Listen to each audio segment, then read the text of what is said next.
Administration is trying to force compliance with President Donald Trump's political agenda at schools he accuses of pushing woke policies. Donna Warder, Washington. Paris is hosting a series of high-level talks about Ukraine and its security. Secretary of State Rubio and Presidential Envoy Steve Witkoff are taking part. A power blackout has hit all of Puerto Rico as the heavily Catholic U.S. territory prepares to celebrate the Easter weekend. The cause of the latest shutdown not immediately clear. More on these stories at townhall.com.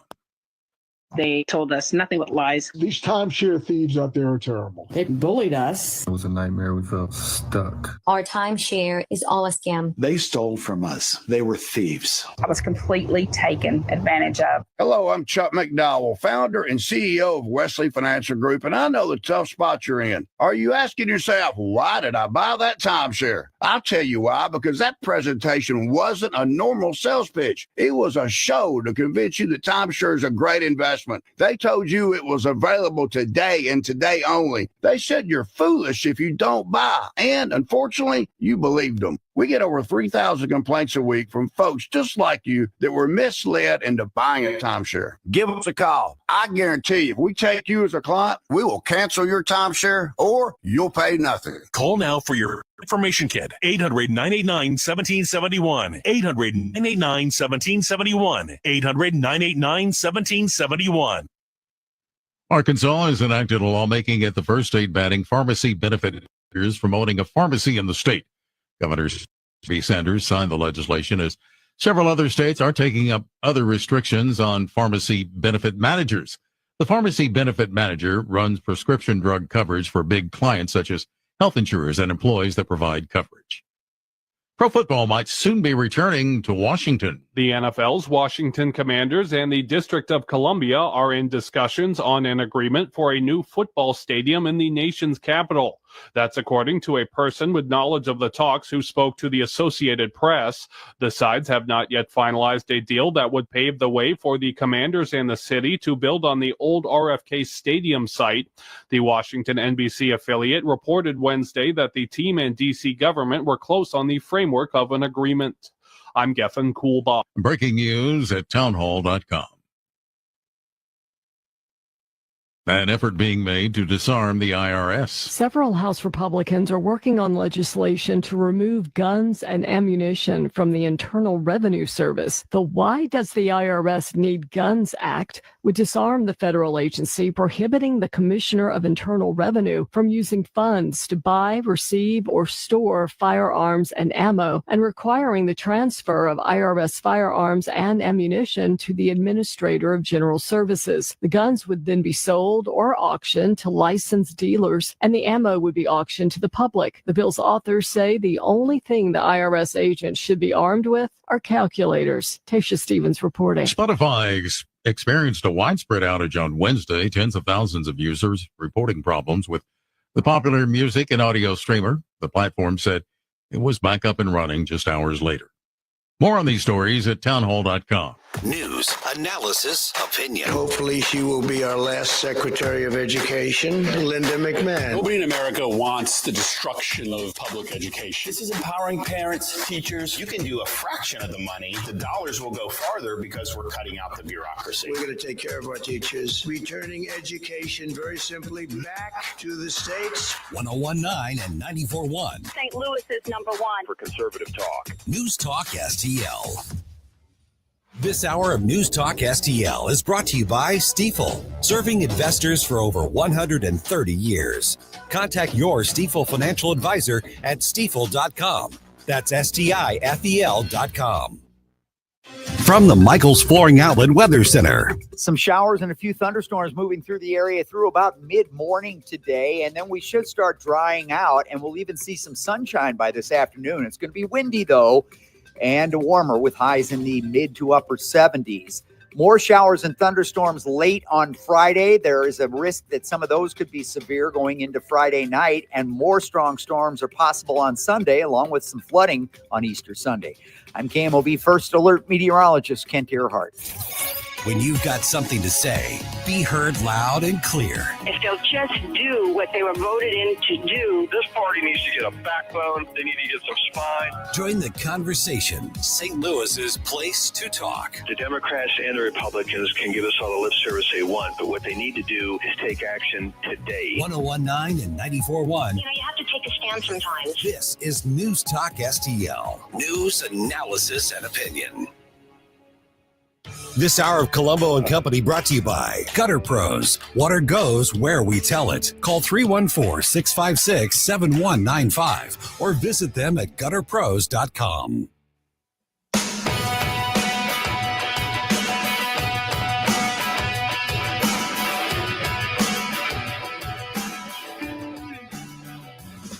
The time to rise has been engaged. You're better best to rearrange. I'm talking here to me alone. I listen to the finest work song. Your finest hour.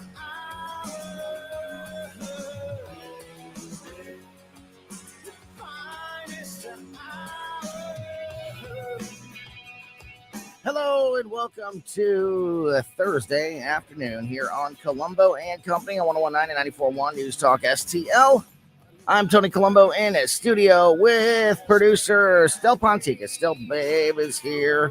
Howdy, Tony. Howdy, Stel. How are you? All right, buddy. How you doing? See, I'm not. It's weird for me because you're already like you're already in full swing. You're running at full speed when I get in here. So I feel like I'm just getting out of the starting You're blocks. getting out of the garage. And yeah.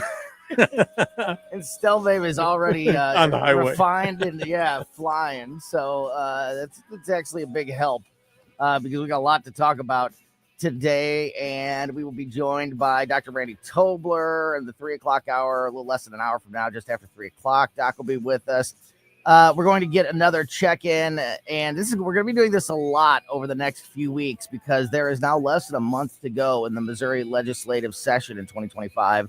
So things are getting hectic in Jeff City. We talked to our Missouri political insider, Rodney Boyd, yesterday. If you missed any of that conversation, go and check it out on the podcast.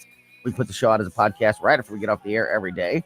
So best way to make sure you never miss anything is just be subscribed to the Colombo and Company podcast. This afternoon, we are going to talk to Missouri State Representative Justin Sparks. And tomorrow afternoon, we're going to once again talk to Missouri Rep. Richard West. So we're going to be, over these next 3 or 4 weeks, really keeping a close eye on what is happening in Jeff City because there is a lot on the docket and a little bit of time to get it all done. Abortion rights, the budget, minimum wage, Second Amendment protection, all of that and more, of course.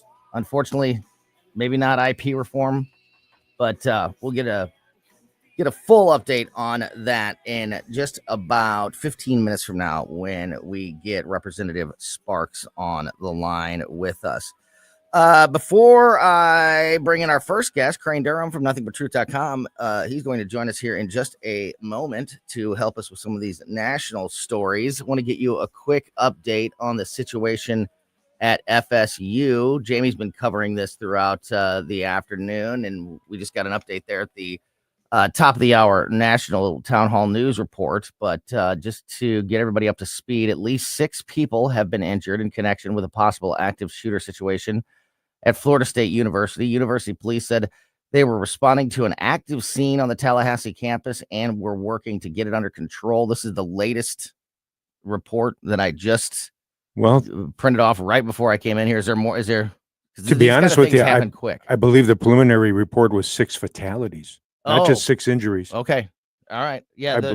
The headlines are at least 6 injured. Okay. I'm looking at the latest report here, but these things do happen quickly. So we will continue to keep an eye on this because this is, whenever this kind of thing is happening, information comes fast and furious and sometimes changes very quickly. So yeah, the story that I'm reading here says law enforcement told WFTV in Tallahassee that 5 people were killed in the shooting and that number may increase. Okay, yeah. So we'll continue to keep an eye on this. Florida law enforcement say also that at least one person is in custody. FSU student Cole Summers made a report to the news, the media there, saying, quote, I was getting food at the Panera and heard a group of girls saying something about a gun.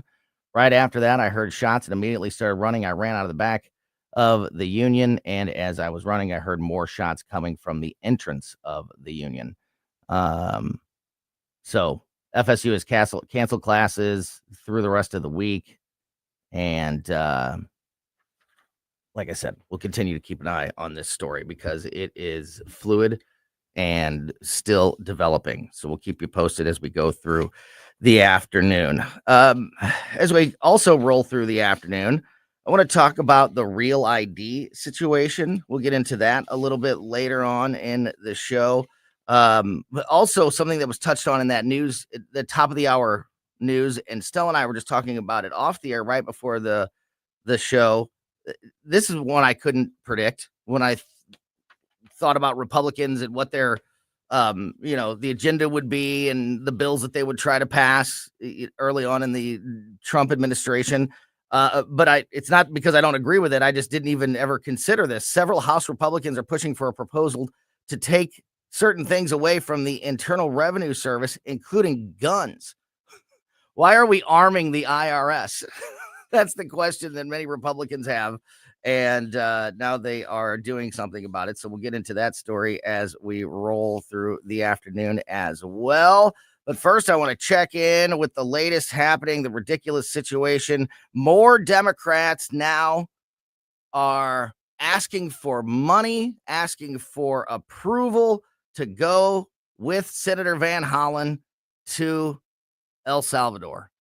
This is the Democrats have latched on to this issue. I want to give you the latest and get your thoughts, and to help us with this conversation on the line as we start this crazy Thursday afternoon is our good friend Crane Durham from nothingbutTruth.com. And Crane, on a crazy day like this, brothers, don't shake hands. Brothers, got a hug. Heavy hug, my friend. Heavy hug on a heavy day. Yes. Yes. Yeah, absolutely. I agree. Did we get a chance to talk about the Van Hollen situation when you were with us on Tuesday? I don't think so. I can't remember. I think it was Susie Moore was. Things move so quickly. It was very fast. Oh, yeah. Very fast. That's right. Because I wanted to get the judicial. Yeah, we talked about it with Susie on Tuesday. So, before we get the latest round of Democrats wanting to join Senator Van Hollen, what are your thoughts on this situation overall? That we have this Democratic senator grandstanding and using taxpayer money to go try to support a gang member that doesn't belong in the United States to begin with, while ignoring the people that he allegedly hurt here in the United States. What are your thoughts on this issue as a whole? Yeah, it shows us where we are and how politics will make for some strange alliances. And I think first and foremost, I want the Trump administration to follow the law and afford the guy due process, because that's our law. That said, the idea that we are, sitting back and making a spectacle out of this, saying it's the worst thing ever and we got to get this guy back. And now the Maryland dad, Maryland dad. I mean, what a now joke. He's been alleged to have committed, it sounds like to me you're alluding to, alleged to have committed more crimes than we know of. Is that right or not? Yeah, there's all kinds of rumors around this guy because of his connections with MS-13. MS-13. Yeah, right. and understand, 2 courts looked at that. They went at the evidence. I don't think any of that is germane, in the sense that if we just follow the process, we can clean this up pretty quickly. Mm-hmm. That said, I don't understand why people seemingly have more affection and more concern for a deported or will be deported alleged MS-13 member than the families who are dealing with the consequences of Biden's open door policy. Right. And it's sick. And it's I Susie don't Moore. get it. You mentioned Susie, and I'm glad you did, because it reminded me of the information that she gave us on this situation. And as she explained, it's not even that he was deported. It was that he was deported to El Salvador because he had a claim against going back because he felt his Fear life for his was life. Yeah, exactly. So there wouldn't be anything for these Democrats to latch on to if he would have been sent to Venezuela, or anywhere else. But so it just is it's very difficult for me to have patience for all of these elected lawmakers getting on taxpayer funded flights to go help somebody who everybody agrees was rightfully kicked out of the country. We just don't like where we sent him. I mean, this is ridiculous. It is ridiculous. And I want to make it very clear that a couple things can be true here. Yeah. Yes. I think the Trump administration, I say this every time, President Trump, I don't believe there's malice in his heart or anything there. What I get to is do it by the due process, abide by the law. Don't set up a executive judicial fight. And then this handles itself more efficiently. What gets me is I saw it in Dearborn, Michigan. I saw during the election.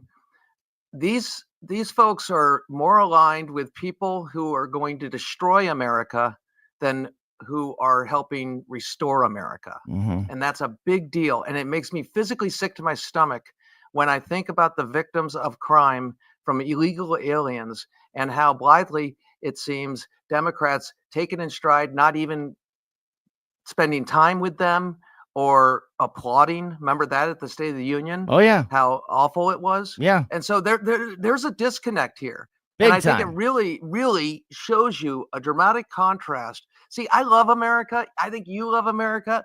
I think I can criticize America and still love America and think it's the greatest country and know it's the best country in the history of the world. And there are those who will take their own political power, their own advancement, and the heck with the truth. Let's just, hey, we're going to get a spectacle here. We're going to manipulate the situation. And there's going to be no context to it because, hey, it's our political lives. And if we can paint Orange Man bad again, we're going to do it. And we're going to act like this guy is the greatest thing since sliced bread. Yeah. Yeah. And in a time when we have so much going on and so many problems to address, for Democrats to decide that this is their focus, for Democrats that even, not ones that don't even serve in Maryland or have any personal constituent connection to this issue, are jumping on this sensational. Well, this is story. Tony. This is great that you pointed out, because the true part of this story that is important is to recognize these people want your vote. Yeah, exactly. And they're not willing to protect you. Exactly. Go to Democratic cities, go to Democratic governorships in many respects. You're going to have people who are unwilling to step up and even protect you, which is the first job of government. Right. Let me get the update here, and so we can get your thoughts on the latest development here. So Senator Van Hollen is still there in El Salvador, even after the Salvadorian Vice President Felix Loa rejected the senator's request to contact or free the alleged gang member yesterday. A representative for Representative Ansari from Arizona confirmed to Fox News Digital today that freshman lawmaker is going to take a trip to El Salvador to aid in Van Hollen's efforts. This is a congressman from Arizona who also called this. Congresswoman from Arizona who also called the situation a constitutional crisis. Representatives Maxwell Frost from Florida and Robert Garcia of California have written to House Oversight Committee Chairman James Comer requesting authorization for an official congressional delegation be authorized to go to El Salvador. And Cory Booker is reportedly Oh my preparing gosh. for a trip as well. Save the drama for your mama. Right. That guy And- is Oh, he's a fruitcake. he's running for president. I'm convinced. I'm more I've convinced never seen than a guy ever. try to be an actor more. I mean, Yeah.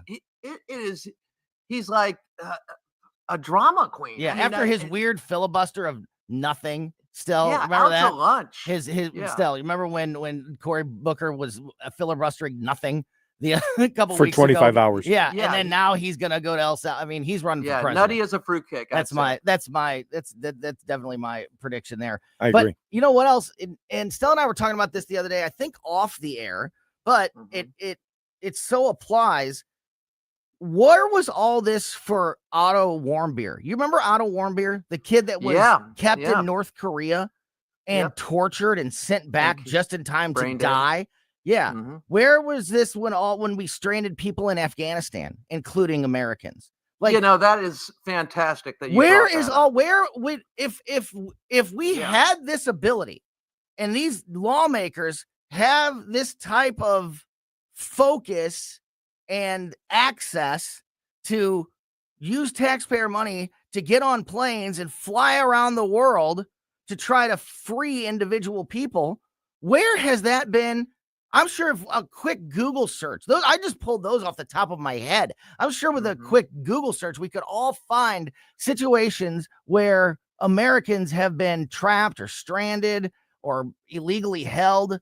And or and presidents nothing or is done. But for this guy, a gang member that doesn't belong here anyway, we've got multiple Democratic lawmakers asking for congressional delegations be authorized to go over and try to get free this gang member. It's ridiculous. And this could be totally focused on if the Trump administration, and it rightly should be focused on, but the Trump administration needs to follow the law, needs to recognize that they still have authority over those prisoners, and they need to go through the process, recognize there's a process, and handle it. That way, we can focus and concentrate on how bizarre we have in our government, seemingly caring more for people that have broken our laws than people who've been impacted by the breakage. I understand that. I know that you're right at the end of the day, but I don't even, I mean, no, I hear you. I don't even want to go. It's not even worth it to go through the process in my opinion for the Trump administration. And believe me, I'm not carrying water for the Trump administration. Keep it here for the real ID conversation that I'm going to have later. I'm going to really make some people mad about that because I am not on board with Trump's plan there at all. And I haven't talked about this yet, but we'll also talk about this later. I'm actually on Harvard's side of the argument with Donald Trump, believe it or not. So I'm not carrying water for the Trump administration in any way. Please know, people are going to get so mad at me later. Well, no, they're going to appreciate your honesty, and that's why they're tuning in. Yeah. Okay. And this is different points of view. One thing we can agree on is when we have these thugs in our country, and nobody does anything for 4 years, as we have more deaths, etc., and reports of people moving in and taking over places. Yeah, we're all on board with let's get these people out. And let's do it as fast as possible. Yeah, absolutely. And for all these Democrats to be rallying around a illegal immigrant, somebody who doesn't belong here anyway, that has at best case scenario connections to a deadly gang. Worst case scenario is instrumental in that gang, and we have senators and congressmen and women just spending taxpayer money and their time that could be better serving their constituents, all focused on this ridiculous issue. It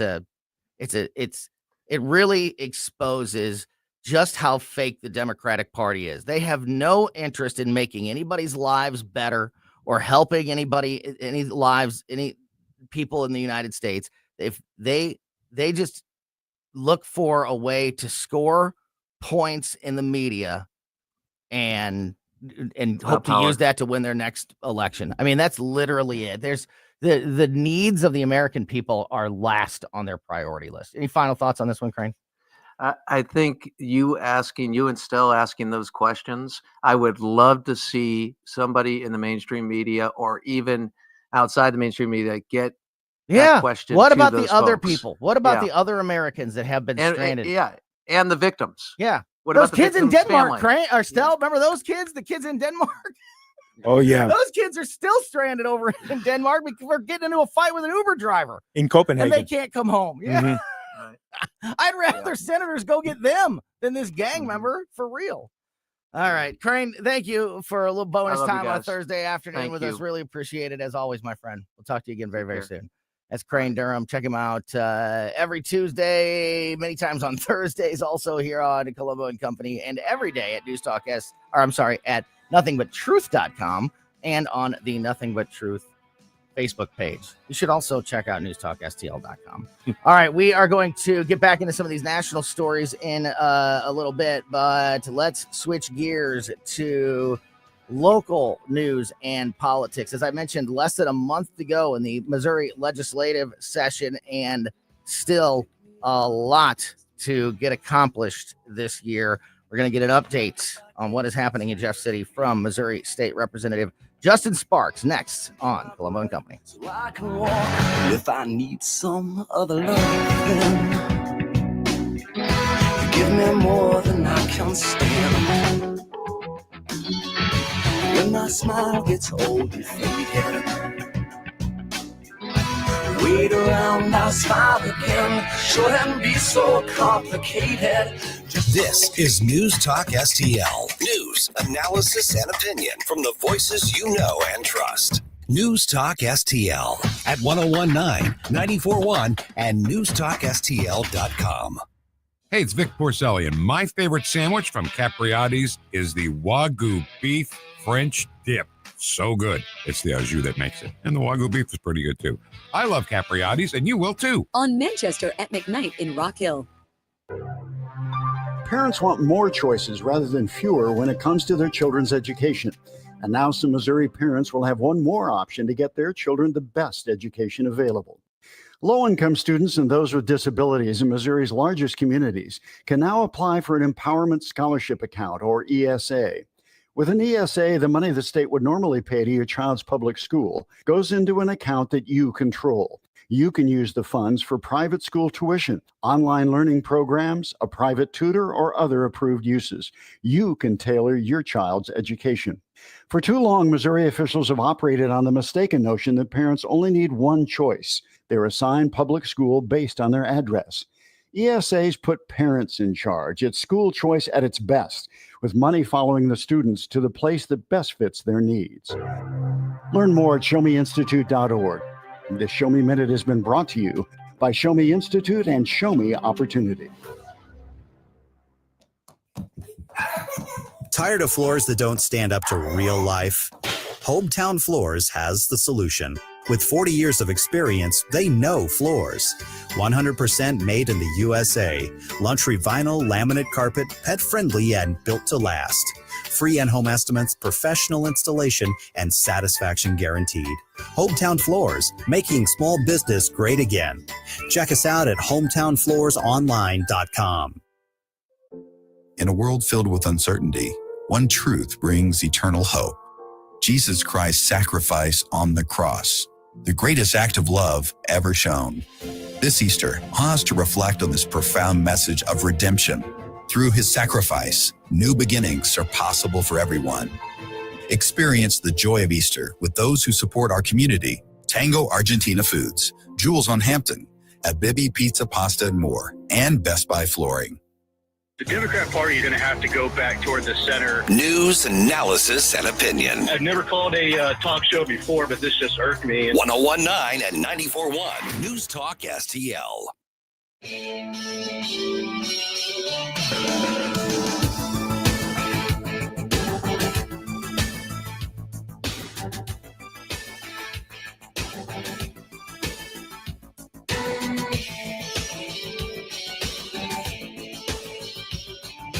Walking like a man, hitting like a hammer. She's a juvenile scam. Never was a quitter.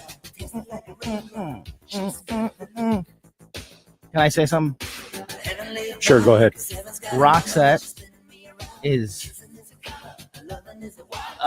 painfully underrated. Very underrated. I was wondering if that's where you were going to go. They are awesome. This is an awesome band. My wife loves Roxette too. They put out a lot of great tunes, some good albums. Yeah, they are not a one-hit wonder. I think a lot of people think that they are. They are not. Very much underappreciated. Yes. So, well done. She's got the look. Welcome back to Colombo Company on 101.9 and 94.1 News Talk STL. Yeah, you're in the right place. This is a news and politics radio show that has serious conversations, I promise. Hopefully Justin didn't hear this conversation and bail out on us. State Rep Justin Sparks on the line with us. How are you, buddy? Some serious conversations and some not so serious conversations. It's what makes it so magical. I picture you looking at your phone and going, is this the right connection? Am I waiting for the right person here? Sometimes we have to lighten things up just a bit. Yeah, exactly. I was playing the air drums, just enjoying the tune. Yeah, I love it. She's got the look. There we go. You got to turn it off, or I'm going to keep singing it. So, Justin, I mentioned a moment ago, and we talked with Rodney Boyd yesterday. Tomorrow, we're going to have one of your colleagues on. Representative Richard West is going to join us. And, along with the weekly conversation we have with you and the weekly conversation we have with Rodney, I'm going to be adding more guests, state senators, state reps, as much as I can over the next 3 or 4 weeks, because we're now less than a month away from the end of the session. And I know there's a lot going on there in Jeff City. So we're going to go out of our way to make sure that we focus on it every step of the way. It seems like there's a lot going on, which is good news. Is all the action in the most important places?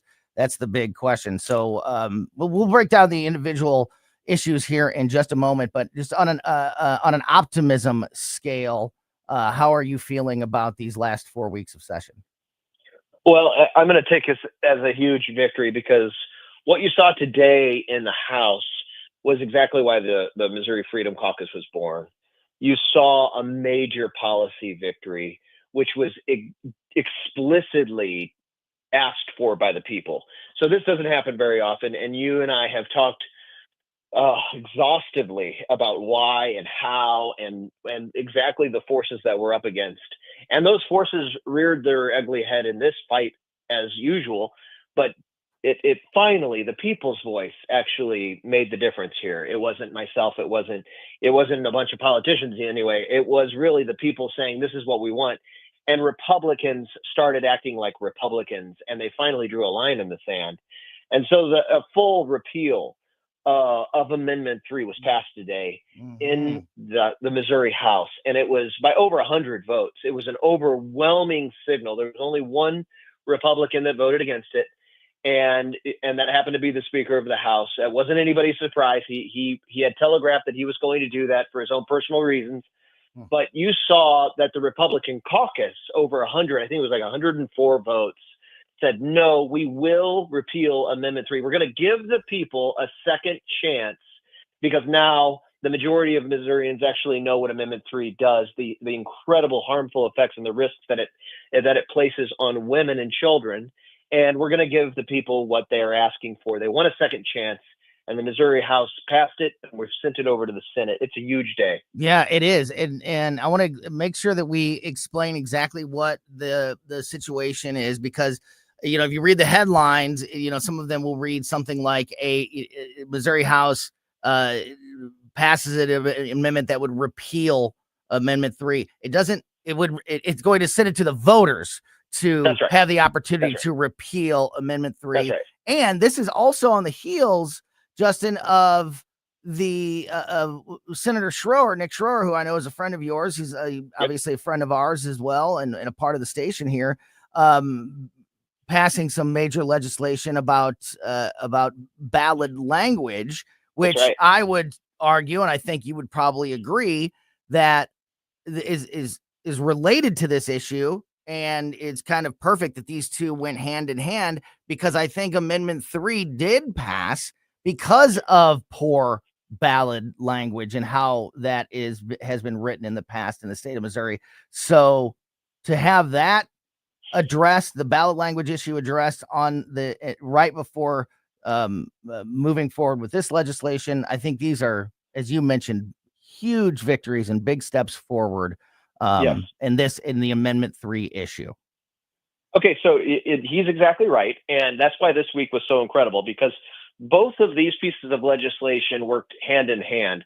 We're rebalancing that separate but equal branches of government in Missouri, and much like the federal system, you've seen the federal battles play out where judges issuing preliminary injunctions that shut down President Trump's agenda for the entire country without even really looking at the merit based on anything, right? Just doing it arbitrarily as a purely political move.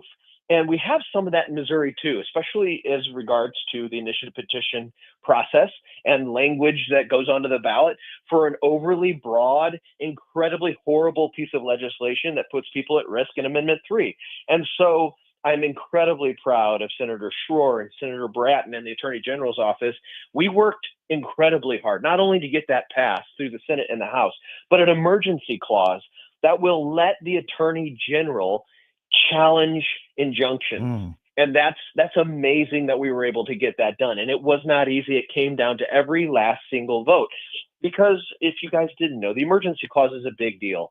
And constitutionally, we only pass emergency clauses because it's not like a regular bill. The emergency clause to any piece of legislation has to be passed with 109 votes, which is almost every single Republican in the House. So think about this, to get 109 people to agree on something is very difficult. But in this case, we knew that actual lives were at risk. And so finally, at the end of the day, it passed, and it gave this very important power to the Attorney General, and I know he's going to do the right thing with it. Mm-hmm. So to wrap up the abortion part of this, because I want to move on to a couple other things. SEPA is the next on my notepad here.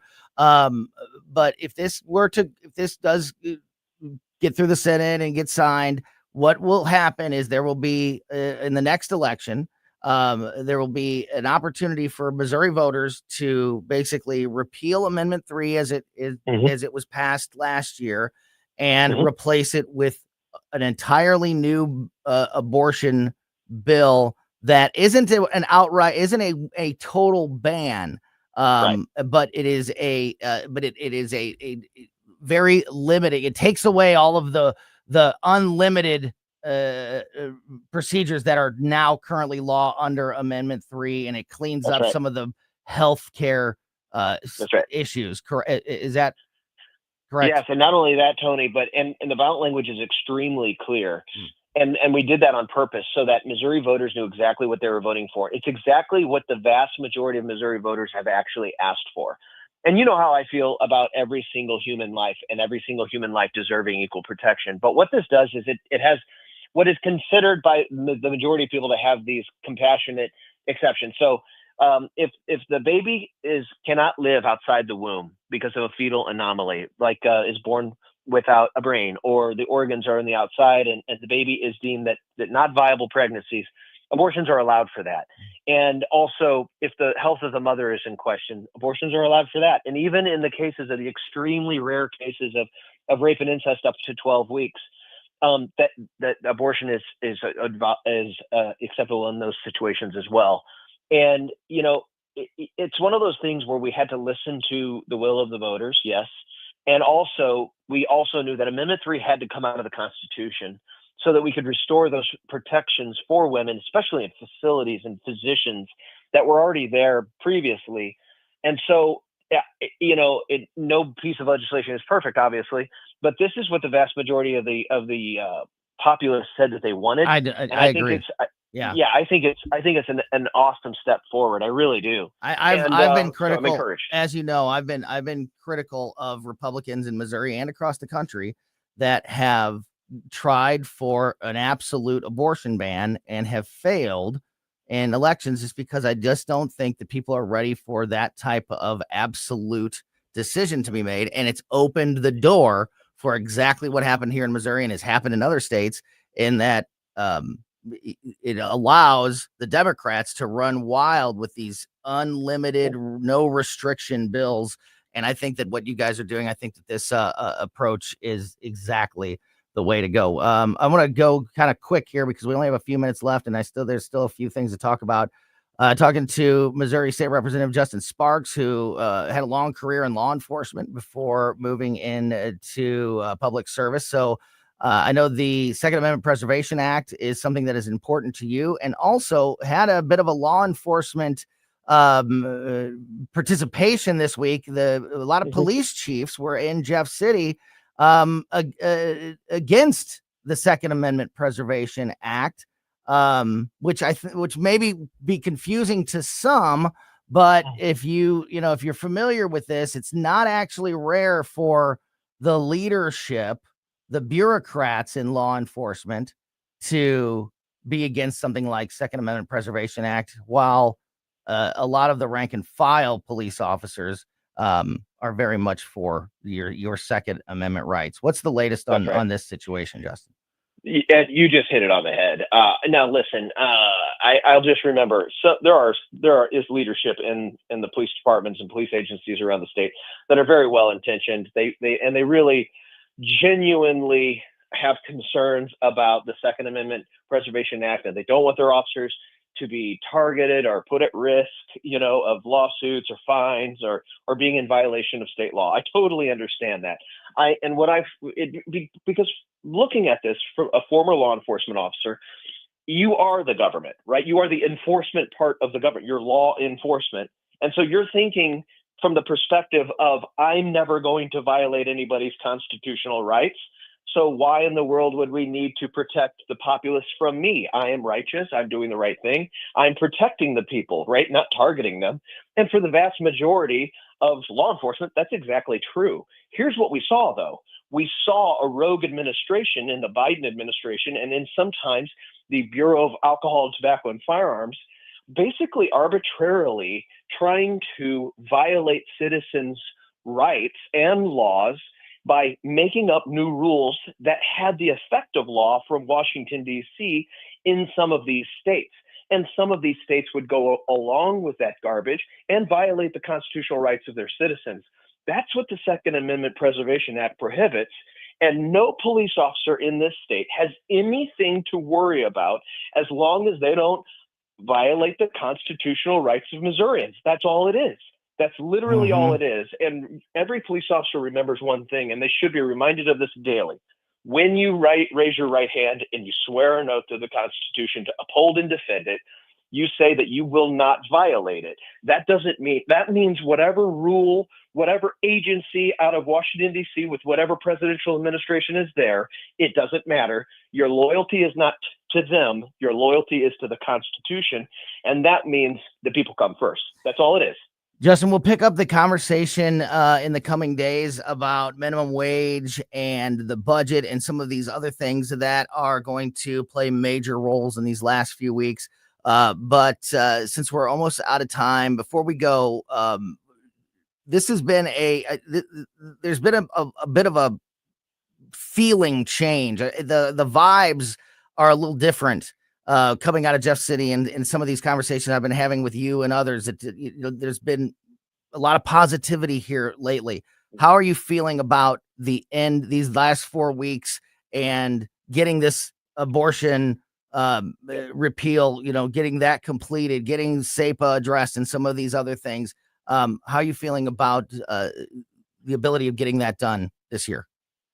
To see Republicans actually doing what the people want and expect of them, what they actually said they would do on the campaign trail, really gives me hope. And I'm the person that's going to tell you the ugly truth. You and It's I have in had fact some the pretty truth. depressing conversations this year, Yes. but for good reasons. People need to know when things are not getting addressed, and that's what I'm talking about when I say there's been a change in the vibes. Yes. Like this is, I feel like we're making good progress. I still have concerns, especially when it comes to IP reform, but we don't have time to get into that now. But these are all really good things, and it seems like We there's can't let our foot off the gas. Yeah. We have to push down now, throttle down, and the people have to continue. Don't go back to sleep. You got to stay awake, and you got to keep your politicians accountable, and you got to pay attention. And as long as you do that, the will of the people will be heard. Well, we're going to continue to keep a very close eye on everything happening in Jeff City here on the show over the next 4 weeks as they wrap up this legislative session. And Justin Sparks, always a big part of that in keeping us informed. And as always, Representative Sparks, really appreciate your time, my friend. Have a great week, and we'll talk to you again soon. God bless you guys. Yeah, back at you. Great stuff there from Missouri State Representative Justin Sparks. Okay, we are going to go back to some of the national issues, including the debate surrounding the Real ID, what is happening with some House Republicans targeting the IRS, looking to make some cuts there, some Doge-like things happening there. I've got a real space story, not Katy Perry going up on Jeff Bezos's cruise for the rich. And making the comment about we're putting the ass in astronauts. Oh my God. Well, we're going to talk about that, but I also have a real space story to discuss as we go through the rest of the afternoon as well. We'll be joined by Dr. Randy Tobler just after 3:00, and all of that and more next here on Colombo Company. What in the world can make a brother girl turn blue? When everything I'll ever do, I do for you. And I go la la la la la, she's got the love. Fire in the eyes, naked to the bone as a lover's disguise. Banging on the head drum, shaking like a mad bull. She's got the love. Tim Jones and Chris Arps in the afternoon. Should U.S. senators be trying to rescue illegal alien terrorists? Steve Bucci of Heritage at 425. Tim Jones and Chris Arps. Weekdays at 4 on News Talk STL. If you are looking for a new dentist for yourself or your family, you have heard me talk about Dr. Matt Boscia, our family dentist, many times over the years. I can't recommend him and his team enough. If you are at all looking for a new dentist, or maybe your first dentist for your young family, Dr. Boscia and his team at New Creation Dental Care are basically a one-stop shop for all your family's dental needs, which is so fantastic. You've heard me talk about how with both Maggie and James, Dr. Boscia was our dentist already when they were born and young and had their first ever dentist appointment. So for those two, Dr. Boscia is the only dentist they've ever known. And, I've got some nervous kids. I know a lot of other people do as well. And they made those first couple of dentist appointments such a positive experience, taking away a lot of that fear and anxiety going forward. And then, of course, they're there for you for all your basic family dental needs. But also, Dr. Boscia over the years has taken the time and investments into education and resources to also be able to conduct a lot of very, much larger procedures there in the office, cutting down on patients having to make referrals or go see specialists or whatever. You can do it all right there in the office with Dr. Boscia, with the team that you trust. The latest example of this is the all-on-4 full arch implant procedure, which is a full mouth restoration that can give you back your smile in as little as 1 day. This is exactly what I'm talking about. No more suffering with damaged or missing teeth or poor fitting dentures. Learn about everything they can do for you and your family there at New Creation by going to their website. You can see some amazing smile makeovers, learn more about the all-on-4 procedure, and like I said, just see all the services that they can offer you and your family there at New Creation Dental Care with Dr. Matt Boscia. Just go to newcreationdentalcare.com. Ready for instant curb appeal that comes with a 25-year transferable warranty? Call Rhino Shield today. We do brick, block, stucco, asbestos, aluminum, steel, cedar, and more. Over the past 20 years, we've done thousands of homes, businesses, churches, schools, condos, parking garages, large metal buildings, and strip malls, from Champaign to the Lake of the Ozarks. We do flat and sloped metal roofs to extend their lives too. Proud to be veteran-owned and manufactured in the good old USA. So we're tariff-free. We're exceeding expectations every day. Evaluations are free. A+ rated with the BBB and a lot of 5-star Google reviews. Call 877-25-RHINO, 877-25-RHINO, or 877-25rhino.com. See what we did there? Genius. Tell them, ladies. Don't hate, don't Rhino, go Rhino Shield. Never paint your house again. Rhino Shield. Metro Shooting Supplies is a gun enthusiast ultimate destination. With over 400 rental guns, you can try before you buy. Serving Metro Singles for over 20 years, we offer the largest selection of new, used, and consignment firearms. Buy a new gun and get a free $200 range membership located at Fifi and St. Charles Rock Road. Metro Shooting Supplies, where shooting meets expertise. Visit buylearnshoot.com. I'm Dr. TJ, owner of the Institute of Natural Health, co-owner of Optimal Nutraceuticals, and the host of Wellness One. Wellness One is designed to cut through the nonsense and provide you common sense science-based information regarding health and wellness. On the show, we discuss topics like thyroid health, gut health, hormone optimization, and many others. Our show airs Saturdays at 10 a.m. and 2 p.m. and Sundays at 11 a.m. and 3 p.m. right here on Newstalk STL. And you can visit us at inhstl.com. That's inhstl.com.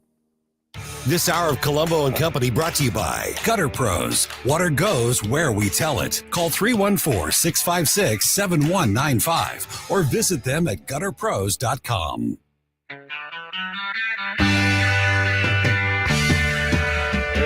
Welcome back to Colombo and Company on 101.9 94.1 News Talk STL. Big thank you to everybody who came out last night to the St. Charles Funny Bone. Great event with Americans for Prosperity, AFP. The governor of Knox County, Tennessee, Glenn Jacobs, a.k.a. Kane, Hall of Famer from the WWE.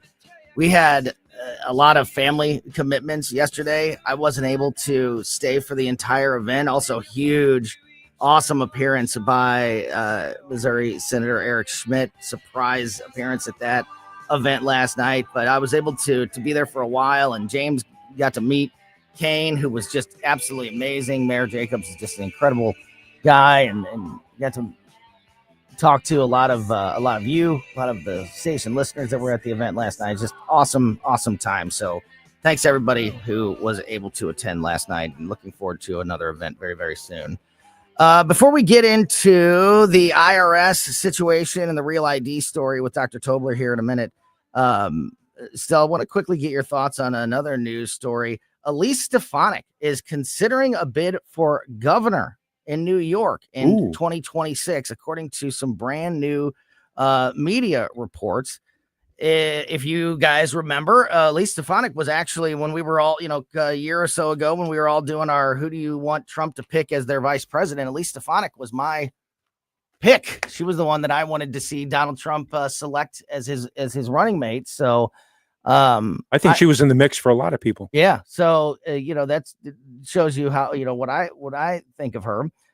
These new reports say that she is being encouraged to run by her friends in the Trump administration. It doesn't say Trump specifically, but I would imagine that if his administration and the people in it are encouraging her to do so, he's probably on board with it as well. What's really interesting is that Elise Stefanik outperformed Donald Trump in her congressional district when it came to Republican voters in New York in all three elections that he's been on the ballot, 2016, 2020, and 2024. So she's very popular. She's Republican, but in her parts and in certain parts of New York, Elise Stefanik is very, very popular. Don't know if that's enough popularity to overcome Kathy Hochul and the Democratic machine, in the dark blue city of New York. Yeah. But what do you think about Elise Stefanik possibly shifting from the House of Representatives to try to become governor of the state of New York. I thought the idea behind moving her out of the United Nations position was to give her a chance to be involved in Congress. So if that's changed now and she wants to go for governor, I'm all for it because I really like her a lot. I think she's very competent. She does a great job. Yeah, to your point, it's noted in this story that she was recently withdrawn from consideration for UN ambassador and has taken over as chairwoman of the House Republican leadership. So she has moved into high-ranking leadership position there in the Republican Party, which would create a vacancy if she were to leave. But man, what a win for the Republican Party if they can put a Republican governor in a state like New York. It's been years. Yeah. George Pataki, I think, was the last one. So interesting story, and we'll keep an eye on it as it develops. All right, we're going to talk about Real ID. We're going to talk about the IRS, and we're going to do it with Dr. Randy Tobler next on Colombo Company. Number one for live and local Conservative talk. I've been a registered Democrat for 28 years. I'm really glad you're talking about this. You gotta love these idiots out here. They think we're all stupid, I guess. news, analysis, opinion. Totally agree on that. I disagree with you. It's over. Very upset. Thanks for taking my call. Thanks for taking my call. Thank you for taking my call. Thank you very much for taking my call. Wanted to ask you really quick. Is there room on the bandwagon for me? 1019 and 94.1 News Talk STL. Nate Lucas here for the Village Bar in the heart of Des Peres. Since 1948, the Village Bar has been the go-to destination for delicious food, cold drinks, and unbeatable atmosphere. Savor their famous wings, burgers, and onion rings, or grab a drink from their fully stocked bar. Catch all the big games and enjoy the company of their friendly staff. Plus, don't miss the 1879 Distillery, a one-of-a-kind experience right next door. The Village Bar offers the best value in town. Find the Village Bar on Facebook and come experience where history meets great times. You'll be glad you did.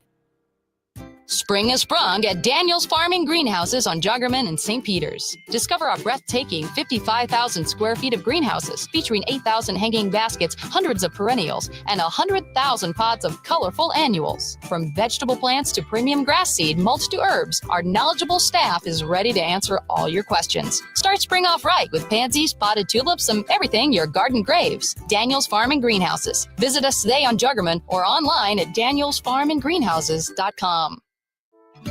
Hi, Sean Long from STL Fenceworks. A new fence or deck is an investment in your home and your lifestyle. But how do you ensure that you're getting the most out of that investment? At STL Fenceworks, we know the key is satisfaction.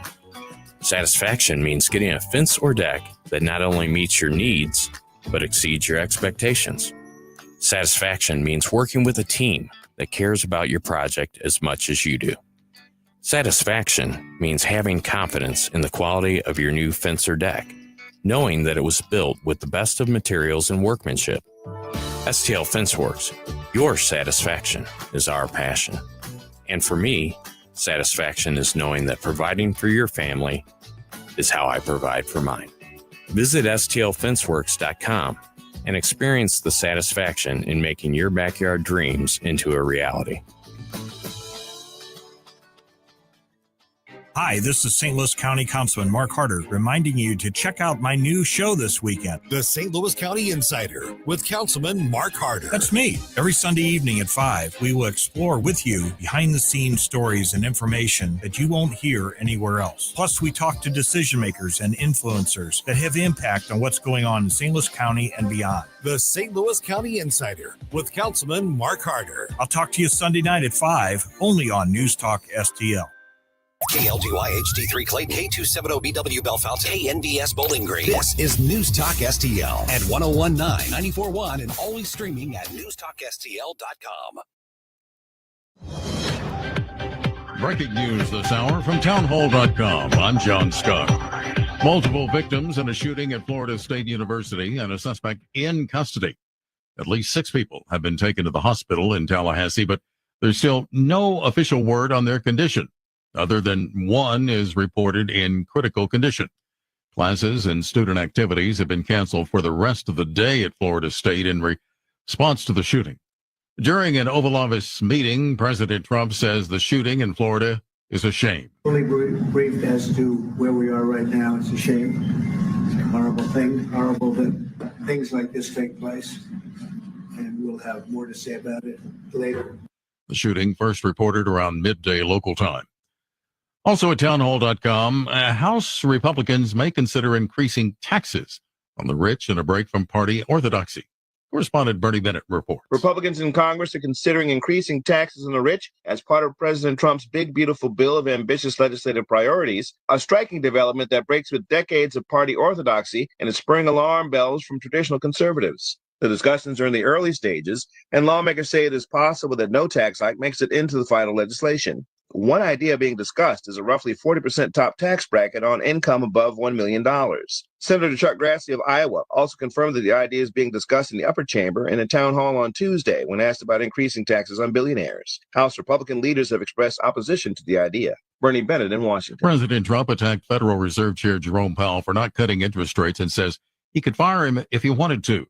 The president is renewing a threat from his first term that could cause a major legal showdown over the issue of the central bank's longtime political independence. Powell denies Trump could remove him.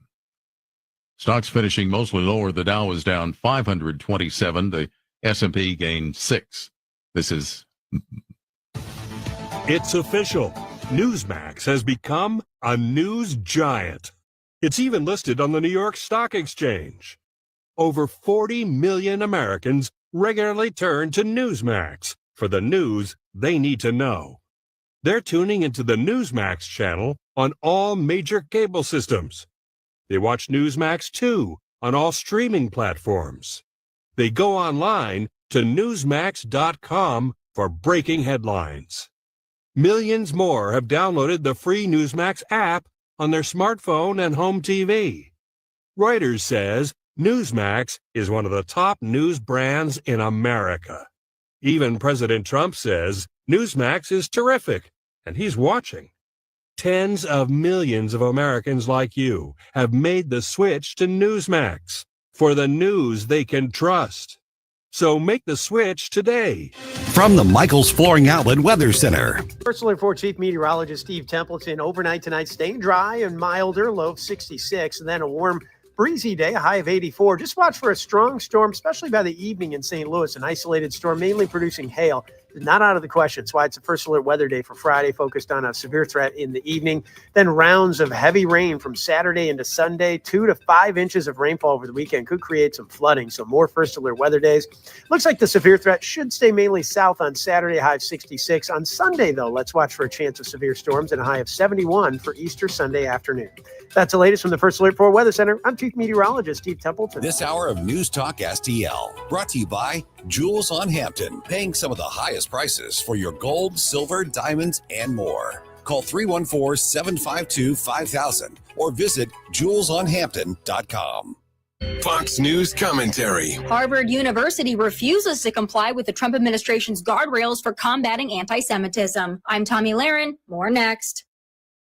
National security is at risk, and China controls most of the world's supply of antimony, a critical metal for military and defense technology. Military Metals Corp is taking action and securing a Western-controlled supply with projects in Europe and North America. Critical minerals are the backbone of modern defense. Now's the time to pay attention. The stock trades on the OTC under ticker MILIF. Call your broker today or go to www.militarymetalscorp.com to learn more. The administration is not playing around when it comes to fighting anti-Semitism and Jewish hate on college campuses. After Harvard rejected the administration's demands to confront anti-Semitism, the administration responded by slashing federal funding to the tune of $2 billion. While Harvard's president, Alan Garber, seems to think providing comfort and complicity to the blatant anti-Semitic and anti-Jewish behavior on campus is the university's right. Well, that's all fine and dandy, but it's not Harvard's right to take our tax dollars if they take that stance. President Trump also hinted on social media that perhaps Harvard should lose its tax-exempt status due to falling outside of the public interest. No university is entitled to our tax dollars, especially if that university isn't committed to protecting the safety of all students. I'm Tommy Lahren, and you can watch my show, Tommy Lahren is Fearless, at Outkick.com. This is what's happening. The president is ready to drive this war to an end. I think I have the power to end this war. He is the deal maker in chief. You should have never started it. You could have made a deal. 101.9 and 94.1. Number one for conservative talk. News Talk STL.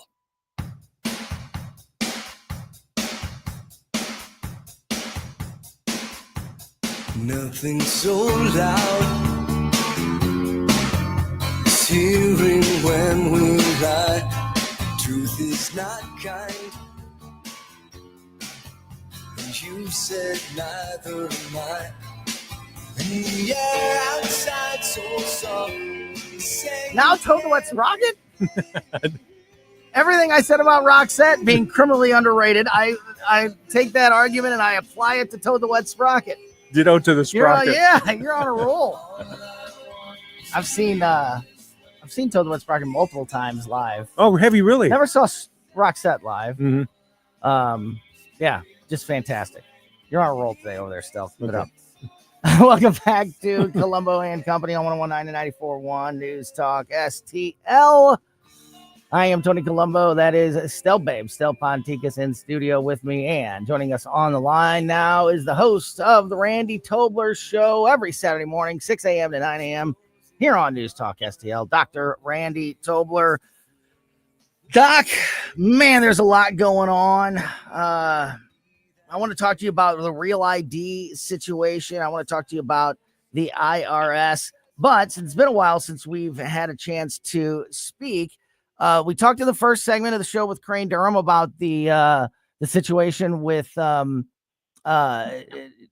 United States senators, and now it looks like more Congress people wanting to, on the taxpayer dime, go to El Salvador and represent a gang member who doesn't belong in the United States. Just an absolute waste. So wanted to give you an opportunity to give your thoughts on that issue before we dive into these others. Well, I guess there's a couple of things, Tony. Great to be with you. First of all, I remember when El Salvador was a communista country. So I'm thinking that maybe they think they're going back to their roots, but they have a rude awakening when they get there now under the new presidente, right? Yeah. And I remember when we took a diving trip to Honduras back in the day, and we went through El Salvador somewhere along the stop, and holy cow! I mean, there were guys on the runway with machine guns and everything. It was interesting. That's when we had no money and could only afford a diving trip in Honduras. Oh, how crazy were we then? Young and impetuous. But I don't know why the Democrat. This is like a pathologic, self-destructive streak in the mindset of leadership. I understand it with rank and file people that want to still be, doing rainbow protests and, talking about, Hamas, wave the Hamas flag and fly it on your flagpole. I understand rank and file, people that just want to be part of the herd mentality, and it's fun to protest and be a liberal, back to the 60s. I get that. I don't understand leaders though.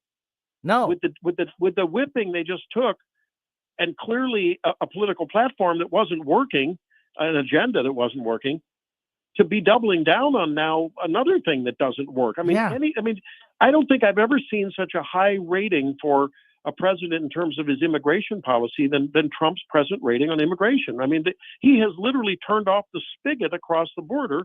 And I think that those sentiments of support spread and have a positive ripple effect for anything related to getting the vermin out of our country. And I just don't see how this is a win for them politically. No, I just don't think it's a win for them in terms of being good citizens and being patriots, frankly. But that's another issue. I don't get it myself, but I don't know. I'm not a political whiz kid. People don't hire me to run their campaigns, but if they did, I would probably tell Chris Van Hollen not a good idea to be embracing, this move down here and trying to embrace this guy who is an alleged wife beater, and 2 courts judged him to be an MS-3 gang member, and we know what they do. So right. I don't get it. And doesn't belong here anyway. The only real problem is that he went to El Salvador. The Democrats wouldn't even have a case if he would have been sent to Venezuela or somewhere else. It's just because he had the concern about being sent back to El Salvador that there's even anything to talk about here. He doesn't belong here.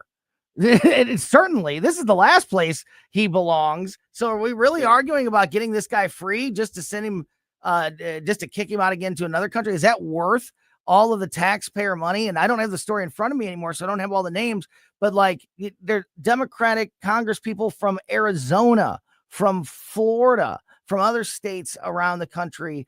Cory Booker up in New Jersey. making plans to fly over there and spend their time with this. You mentioned you mentioned how this is not what they're supposed to be doing. I mean, they're not doing their job. If a congressperson from Arizona is flying over to talk about this gang member who got deported out of Maryland, I mean, what are we doing? It's a bad look and a sea of bad looks for the Democratic Party. Well, you're right. And I mean, think about it. I mean, it didn't work out real well for Jane Fonda when she was hanging out with the North Vietnamese. No. It's good, Frank. Great point. I just don't think it's good optics for these people to be embracing MS-13. And I understand what they're doing it. I mean, I think the most charitable interpretation of this is that, okay, there was a withholding order against the previous deportation order, which means, he couldn't be exported to or deported to El Salvador. Okay, so yeah, minor glitch in process. But man, if these people were all about process, I would have thought maybe they'd have said something to Uncle Joe and Aunt Kamala and Mr. Mayorkas about what they were doing with the law process and that little thing called the border. Yeah. So process only matters when you're defending MS-13 rogues. Or if you're worried about freedom, if you're worried about getting somebody free from a country that that could be, they could be in danger in, why do we latch on to this guy, this gang member, when what about the people that we stranded in Afghanistan? Where was these Democrats jumping on planes and trying to go save people when we left them in Afghanistan? Or I mentioned earlier in the show, if you remember Otto Warmbier, who was held in North Korea for such a long time and was sent back just in time to die after being tortured over there for so long.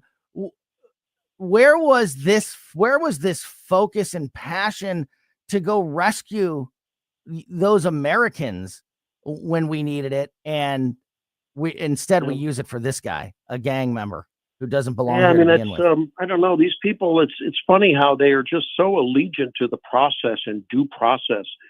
When it's good, when it works for their argument. Not always. That's the point. The point. I mean, look, if they were consistent, I think I would have much more respect for them. This now is not only a matter of, I respect dyed-in-the-wool liberals, even progressives. I respect them, even though I disagree with them, if they're true to their colors and they're always progressive and always woke and always whatever that I would disagree with just on an ideological basis. People like Bernie Sanders, the guy's true to his colors. I don't have a problem with that, right? But when you're a hypocrite and when you overlook, abuse of the law and failure to use and execute the law and prosecute lawbreakers on the one hand, and on the other hand, you embrace people who are lawbreakers, border crossers, alleged wife abusers, MS-3 gang members. On the other hand, that just doesn't make any sense. And then you just look like a political clown. Yeah, that's what they look like at this point. Talking to Dr. Randy Tobler, the Randy Tobler Show every Saturday morning, 6 a.m. here on News Talk STL. Doc, I got a couple stories here that I don't know. I feel like I'm going to definitely ruffle some feathers with. Two different stories, but that have some commonality. And it's where I have some issues with the Trump administration and their plans on a couple of these things. So let's start with the Real ID situation, because this is something. When was Real ID passed? Like in 2005? It's been like 20 years. We've been talking about Real ID, but now finally it looks like it's going to be put into it's going to be used and enforced in all of this. And there are some conservatives speaking out against the Trump administration's plans to finally enact the Real ID laws. So one of those is Representative Thomas Massey, no surprise there, out of Kentucky, who put out a statement this week on social media saying, quote, "If you think Real ID is about election integrity, you're going to be sorely disappointed. Someone has lied to you or you're engaged in wishful thinking. Please don't shoot the messenger."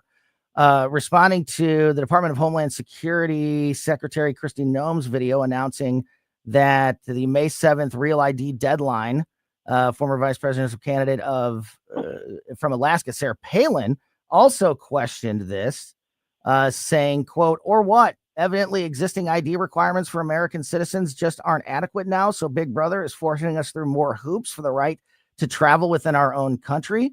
Massey also went on in a different statement this week, saying, quote, as long as the pilot's door is locked and no one has weapons, why do you care that someone who flies has government permission? Real ID provides no benefit, yet presents a serious risk to freedom.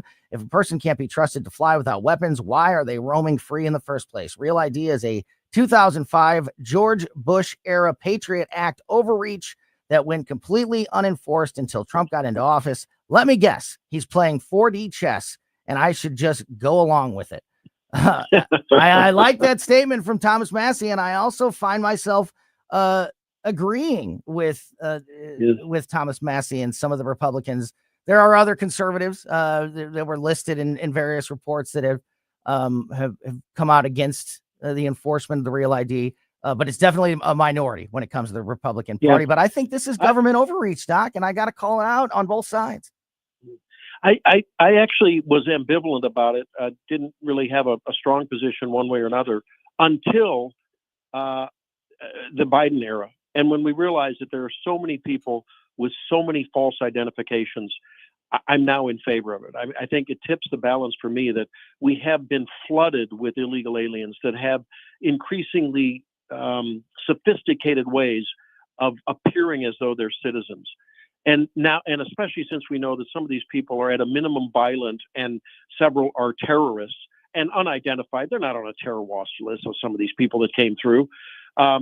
I have enough concern that, look, any extra level of scrutiny when I am hurtling through the air at 400 miles an hour or whatever it is, 300 miles an hour in a tube with, 200 other people, yeah, I'd like to know that there was an extra layer of scrutiny on the way in. Now, I guess you could, I don't know. I would like to think that it's harder to fake a passport, harder to fake a real ID.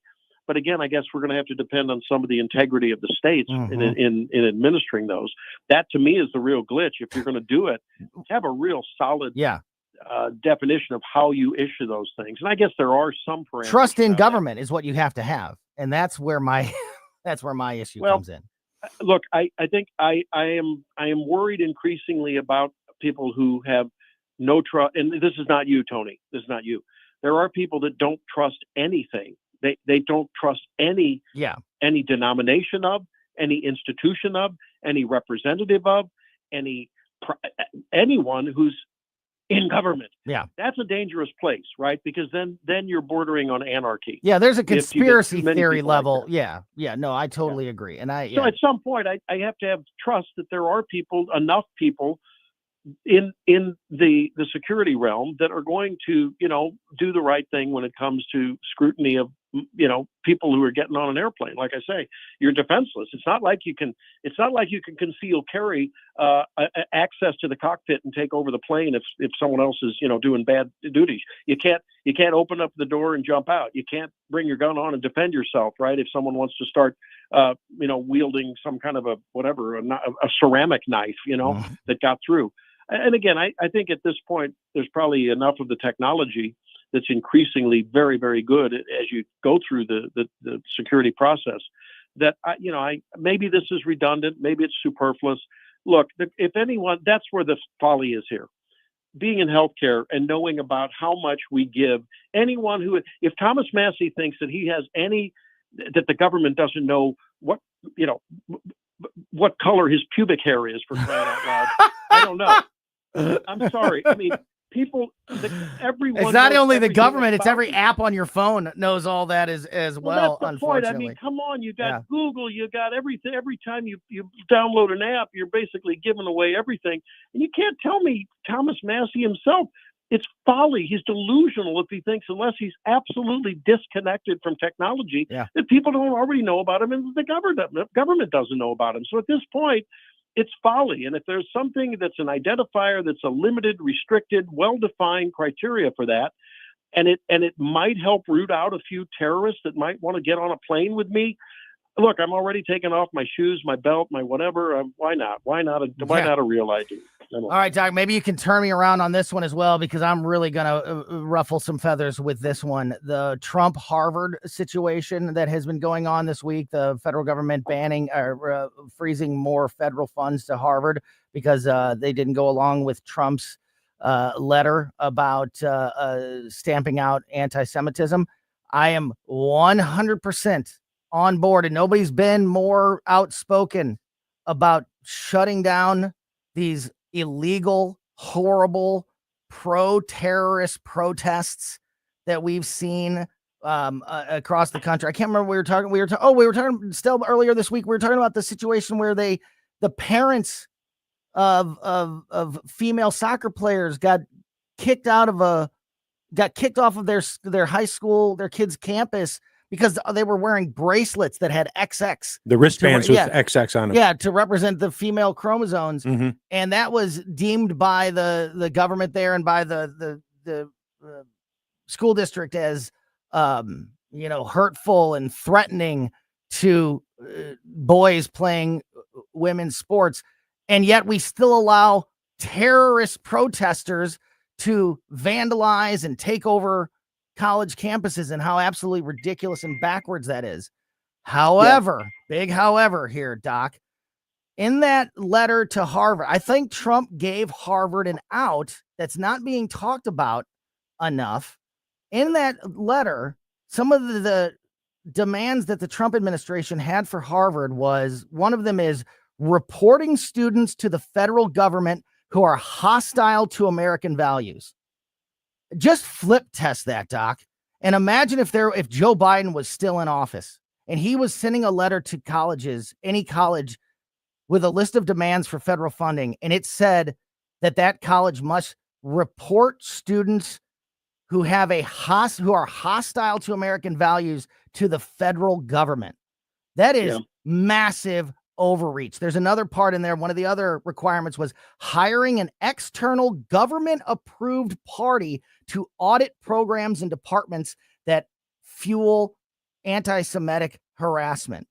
Again, I have the stamping out any programs or departments that fuel anti-Semitic harassment. I'm 100% for hiring an external government-approved staff member to do that. Again, I have to flip test it, Doc. And if we're putting government approved people from the Biden administration, we would be up in arms. Right. So I am not, it's not as black and white, and I am not against Harvard.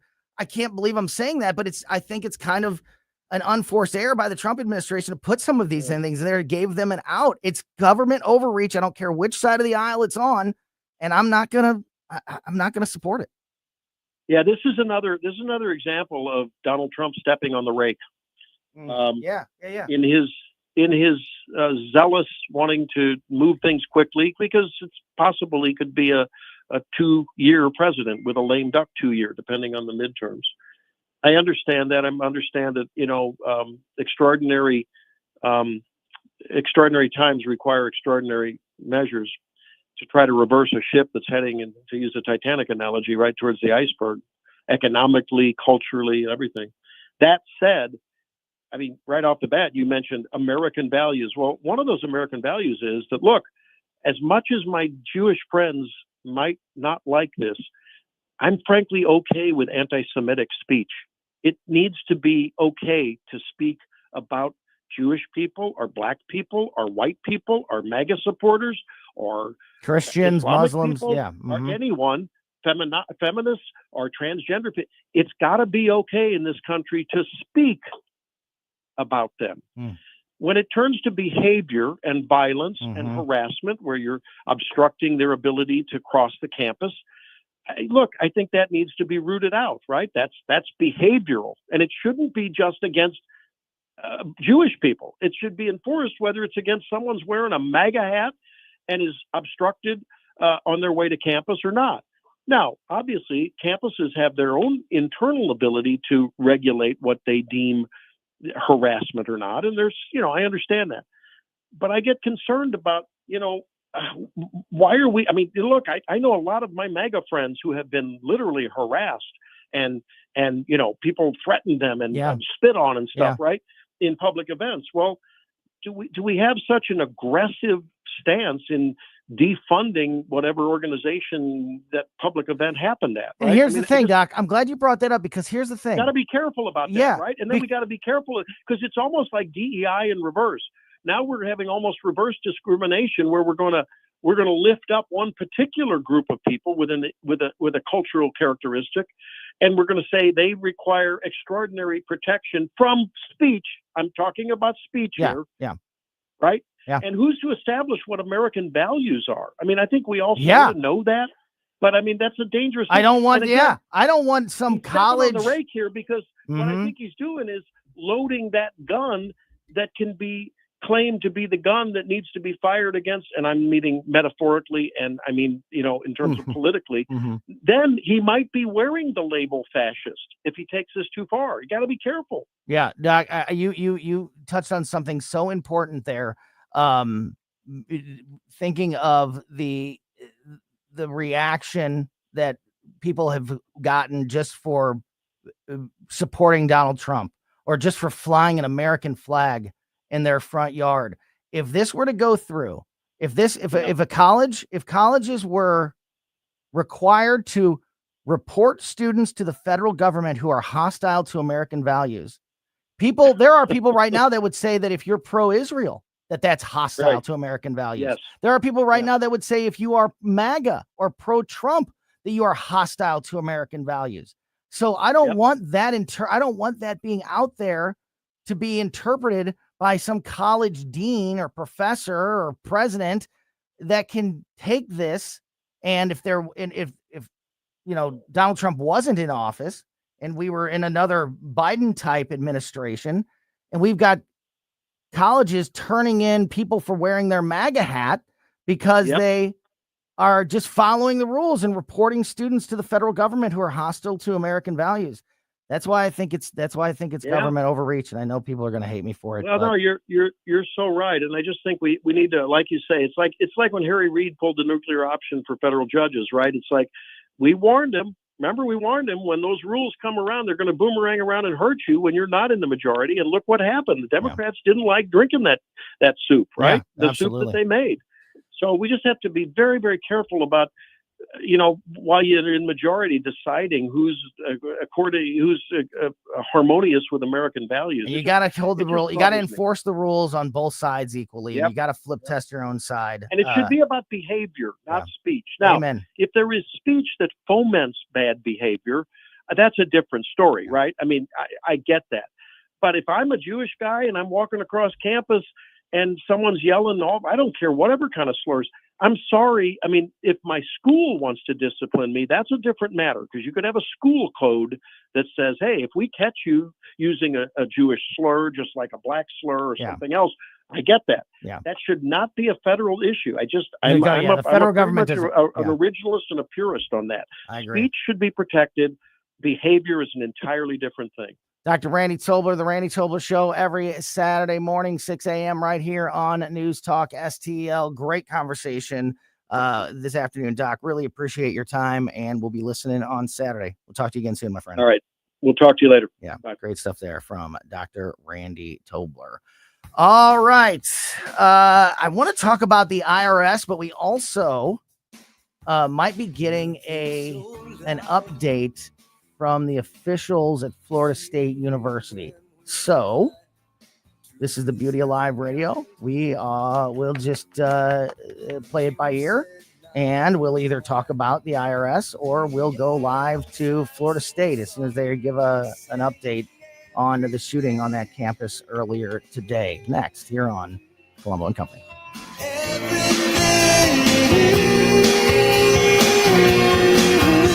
All I want is to feel this way, to be this close, feel the same. All I want is to feel this way. The evening speaks, feel it sad. News Talk STL. First thing in the morning, and pretty much all day. Live and local. 1019 and 94.1 News Talk STL. Hey, Jamie Allman here for the Great Window World. You know, just over the last 20 years of Window World being in St. Louis, they've improved the look and thermal efficiency of more than 76,000 customers in St. Louis. Plus, Window World windows come with a lifetime warranty that covers all parts, glass breakage, and labor. And now Window World is now offering 36 months, same as cash financing, with approved credit. Call them today at 314-993-1800, 314-993-1800. This is Larry Connor's commentary on News Talk STL. Looking for a unique vacation spot? You know any Democrats that can help you get a very special destination? El Salvador. The agenda's all planned out. You'll arrive in El Salvador, get an immediate escort to the El Salvadoran prison for terrorists. What fun! Oh, you're not so sure you want to go? Yeah, come on, show some spirit. Join the Democrats rushing down to that prison to see it, experience it. Imagine the stories you'll have to tell. Who started this travel agency? Maryland Senator Chris Van Hollen. He went down to get one of his citizens out of that prison. Well, actually, not really one of his citizens, just a guy illegally living in the States and in his state. Not a Maryland citizen. But when ICE was rounding up terrorists, he got swept up. The Trump administration claims we didn't mean to get him, but he does have links to terrorist gangs. Well, other Democrats are rushing to get involved. Congressman Garcia, Frost, even Senator Cory Booker, all rushing down for the publicity. But for what? Trying to free terrorists and bring them home? Sounds like a losing publicity plan. Then there's that small issue. If the jail door gets locked behind those congressmen, whoops.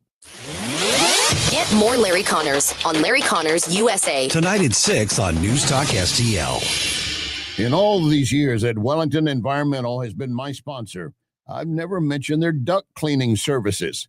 Allergy season is here, and Wellington crews clean air ducts daily in homes and commercial buildings, also cleaning air handling units and diffusers in commercial facilities. Why? Well, because people will see black dirt and mold on the vents, or they are actually suffering from allergies.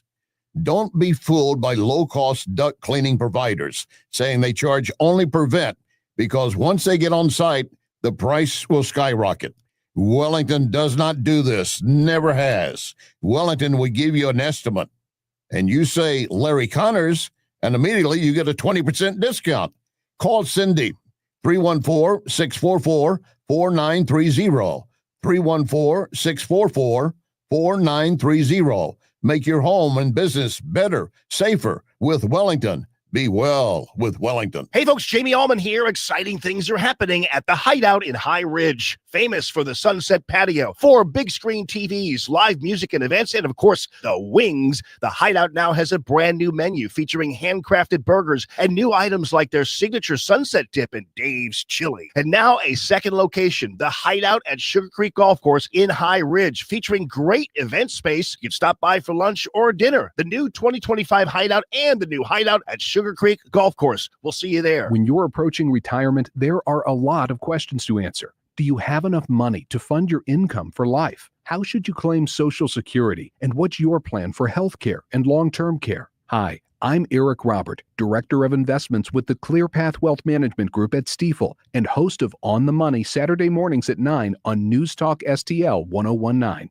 Don't leave your retirement to chance. It's crucial to understand and address relevant risks before you retire. Our team can help you get organized, guide you through critical retirement decisions, and create an investment portfolio designed around your needs. To schedule your free retirement plan consultation, go to clearpathinvesting.com. That's clearpathinvesting.com, or call us at 636-695-2650. That's clearpathinvesting.com or 636-695-2650. Stifel Nicholas and Company Incorporated, member SIPC and NYSE.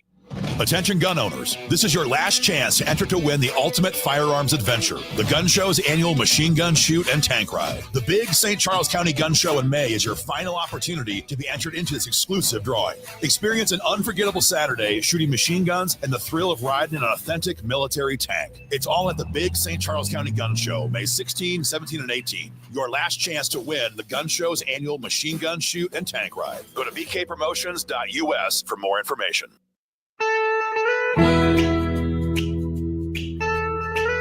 Welcome back to Colombo and Company, and let's go live right now down to the state of Florida. Tallahassee police are giving an update on the campus shooting at Florida State University. Let's listen in. Through Sunday. At approximately 11:50 a.m. Thursday, April 17th, a gunman opened fire on the main campus of Florida State University in Tallahassee, shooting multiple individuals in the vicinity of the Student Union building. FSU police responded immediately, engaged, neutralized, and apprehended the shooter. 2 victims of the deceased are deceased, and 5 individuals have been transported to a local hospital with gunshot wounds. The shooter has also been transported to a local hospital. The 2 deceased are not students. The shooter is believed to be a current FSU student. I do not have additional information on the shooter's identity at this time. Students who need assistance can go to the Donald L. Tucker Center, where the university is providing counseling, health care, and other support services. Family members are also able to go to the Tucker Center for assistance. Students, faculty, and staff are asked to call their loved ones as soon as possible to update them on their status. The student union and the surrounding area is still considered an active crime scene. Individuals should avoid the area. Students should not return to the student union to retrieve personal property at this time. Students may return to their residence halls, but they should otherwise stay indoors on main campus to allow first responders and university staff to do their jobs and respond to those needing assistance. Students may depart campus for the weekend. All classes have been canceled through Friday.